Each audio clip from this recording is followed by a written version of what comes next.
Hello and welcome back to Tech and EduSpark Hub, where technology meets education. Imagine you're about to make a big decision using a coin flip, but instead of flipping a real coin, what if you could just get your computer to do it instantly for you in just a few lines of code? In this video, I'm going to show you exactly how to build a simple but powerful coin flip program. And trust me, by the end of this tutorial, you'll not only be able to flip a coin digitally, but you also unlock the logic behind randomization in programming and a skills that goes far beyond just coin flips. Stick with me till the end because I have got some twists you won't want to miss. Firstly, let's prompt the user by using the print function to let the user know what this program is all about. So we can just prompt the user by saying welcome to the coin flip program. And this way, when we run this code, the user will be able to know what this program is all about because this print function will prompt the user by telling the user welcome to the coin flip program. Now that we have prompted the user, we can now make a random flip with the power of the random module in Python. And to do this, we have to import the random module first because we'll be using a method or a function in the random module. So the random module must be on the top of our program. So we just have to import random first.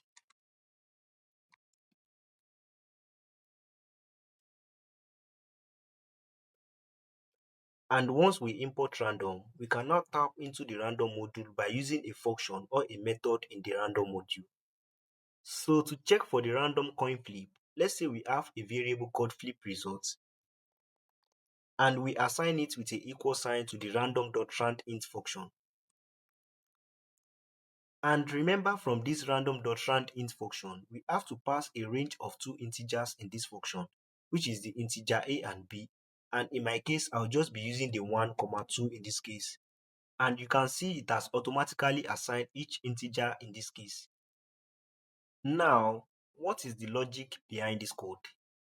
Since we have a variable called flip result, this flip result is standing for whatever input or whatever return this random.randit function gives back. So you can decide to name this variable anything you want. I'm just naming it flip result in my own case because this is easier for me to read and understand. So in this case, I want you to know that programming is all about seeing a code and understanding what the code is, and about thinking about how to write our own code in our own simplest terms. So you can decide to choose what is easier for you when naming a variable. Now that we have a random.randint to this variable, and we have passed a range of integer in this random.randint function, remember that the random.randint function returns a random number from the range of the integers that we passed in this function. So now that we have passed a range of 1 and 2 to this random.randit function, this is going to return a random number between 1 and 2. So this means that the possible outcome that this flip result can generate is between 1 and 2. And we can use this 1 or 2 to check for the heads or tail in our coin flip program. You can decide to pass a range between 0 and 1 to this random.randit function if that is very much easier and convenient for you. Or you can decide to pass a range of 2 and 3 to this random.randit function. Just depends on what is easier for you to understand and read. And just know that since we are dealing with two sides of a coin, it must not pass a range of two numbers. And that is why I'm putting the 1, 2 in this case. So you can decide to put 0, 1, 1, 2, 2, 3, just that it must not pass a range of two numbers. Because it will keep returning a random integer between those two numbers, and we can use those two numbers to check for our head or tail flip coin. And whenever you hear something like check or checking in Python, just bear in mind that you will use the if, elif, and else statements. So to check for the heads or tail using this flip result, we can just write the if conditional statement to check if flip result is equals 1 with a colon at the back of our condition. And under that condition, we can simply indent what we want to happen if flip result is equals 1.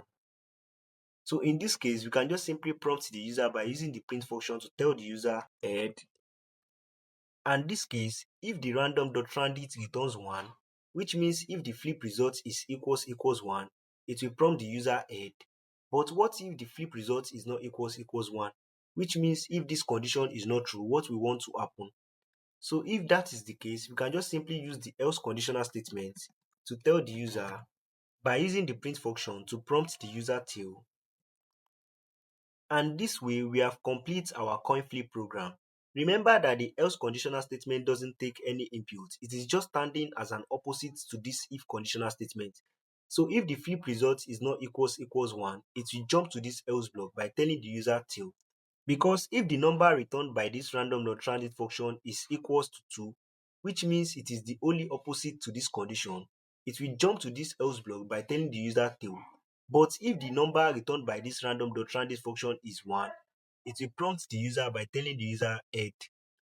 And this is how the coin flip program will be rotating randomly by telling the user head or tail. So this way our program will be randomized without a fixed result.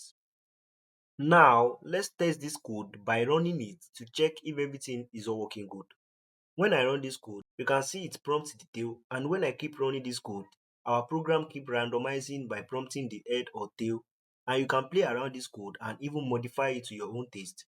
And that is it, your computer just flipped a coin.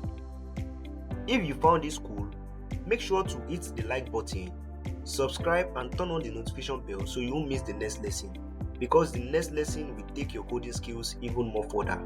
And until then, keep learning, keep coding, and I will see you in the next one.